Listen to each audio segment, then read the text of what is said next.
Okay, it's been a while since we've done something on the arts, and I thought it would not be a bad idea to take a few minutes.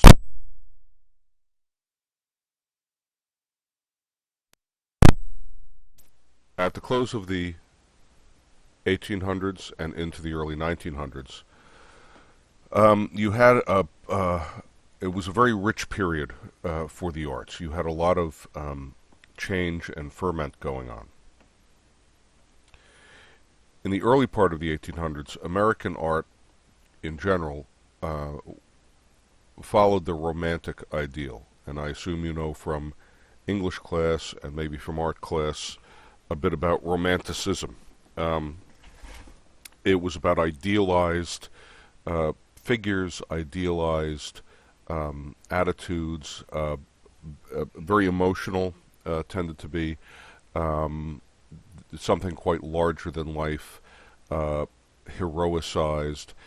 Even if you look, as we talked about way back, the Hudson River School of Artists, they were, in one way, faithful recordings of the landscape of, for instance, the Hudson River Valley and up into upstate New York. Um, so we can see what the wilderness at the time really looked like. On the other hand, they were kind of idealized views of that.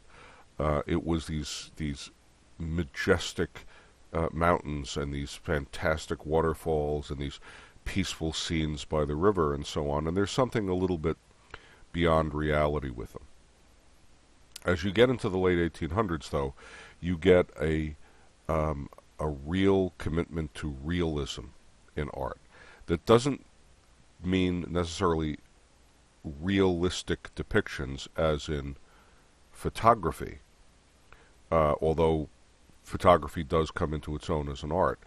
Um, it means a realistic depiction of the lives of regular people. Just a point about that before we begin looking at things. One has to remember the revolution in art that photography caused. Before about the Civil War, one of the purposes of painting was to record what people really looked like or scenes really looked like. That was the point of portraiture. Um, that was the point, to some degree, of landscape painting. After photography is invented, you don't need that anymore. Nobody has to paint a picture of Lincoln to record what he looked like. Matthew Brady can take a photograph, and we can see precisely and exactly, from life, from nature, exactly what Lincoln looked like, down to the smallest pore on his skin. During the Civil War, as we mentioned briefly, you had photographers in the field. Photography was still difficult and cumbersome to do. Taking photographs during a battle would have been extremely difficult. The amount of time that you needed to expose film for, or you didn't even have film yet, but the glass plates they were using was in the seconds and even at times minutes, not fractions of a second. So if any of you have, and I don't know how familiar you are with this, you live in the world of electronic gadgets, but if you know old-fashioned film cameras, old-fashioned, 20 years ago film cameras, uh, a slow camera, if you were using flash because you didn't have enough light in the room, so you had to fill in the light with flash, a slow exposure was a 60th of a second. Going back to the Civil War, an exposure took several seconds, which meant that capturing motion, something while it's moving, was basically impossible. If you look at photographs from the Civil War era, you sometimes see these very ghostly images of people in them. That's because those were people who were moving. They were walking through, and so you barely got an impression of them from the surrounding, landscape that didn't move. So the photography in the Civil War, you see battlefield scenes normally after the battle, bodies strewn on the field, farms torn up, and so on. But the point is that you had photography to record this, so you didn't need painting to record it. So what was the purpose now of painting? Well, this then meant that artists had to think about that. And that is why you get, in the late 1800s, movements in Europe and elsewhere like Impressionism, yeah, and then Expressionism later. Because it's not so much about, Monet is not looking so much to record a particular scene in front of him. He's looking to capture a mood. He's not giving you, an anatomical depiction of some flower or an architect's rendering of a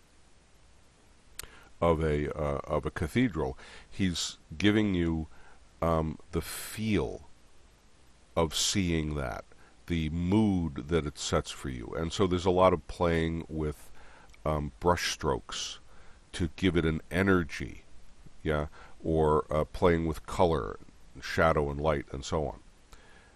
And so when we get to the late 1800s in America, you have this realist movement that's very much influenced by the political attitudes of the time, the social attitudes of the time, the literature of the time. So let's start with just a brief discussion of some of the literature. This is Stephen Crane. Stephen Crane is almost a symbol of the literature of this period. He was from our area, from New York and New Jersey, born in 1871, dies in 1900, dies young. Crane's really remembered for three things that he wrote. The first is The Red Badge of Courage. The second is Maggie, a Girl of the Streets. And the third, most people, or few people sort of remember this, but he was also a poet. Crane was a newspaper reporter by trade who had a very realistic and at times brutal view of the world, brutally honest. And so you have books like The Red Badge of Courage. And this is a little piece from it. The Red Badge of Stephen Crane never saw combat. He was never in battle. But he talked to a lot of the veterans of the Civil War. And The Red Badge of Courage is about a kid who goes off to the Civil War sort of trying to become a man, if you will, and the book, the Red Badge of Courage he's talking about is the bloody wound that was sort of the proof that you had done your duty and that you had really been there. And the story is, first of all, told in a very clipped kind of newspaperish style, which is a little bit new, and is, the romantic ideas of heroically fighting are gone. The kid chickens out. He's a coward in the middle of battle, and Crane comes to grips with that. Here's a passage from it. This is after the battle has taken place. The youth cringed as if discovered in a crime. By heavens, they had won after all.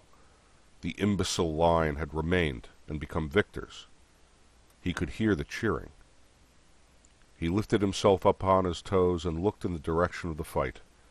A yellow fog lay wallowing on the treetops. From beneath it came the clatter of musketry. Hoarse cries told of an advance. He turned away, amazed and angry. He felt that he had been wronged. He had fled, he told himself, because annihilation approached. He had done a good part in saving himself, who was a little piece of the army. He had considered the time, he said, to be one in which it was the duty of every little piece to rescue itself if possible. Later the officers could fit the little pieces together again and make a battlefront. If none of the little pieces were wise enough to save themselves from the flurry of death at such a time, why then where would be the army? It was all plain that he had proceeded according to very correct and commendable rules. His actions had been sagacious things. They had been full of strategy. They were the work of a master's legs. Thoughts of his comrades came to him. The brittle blue line had withstood the blows and won. He grew bitter over it. It seemed that the blind ignorance and stupidity of those little pieces had betrayed him. He had been overturned and crushed by their lack of sense in holding the position, when intelligent deliberation would have convinced them that it was impossible. He, the enlightened man who looks afar in the dark, had fled because of his superior perceptions and knowledge. He felt a great anger against his comrades. He knew it could be proved that they had been fools. He wondered what they would remark when later he appeared in camp. His mind heard howls of derision.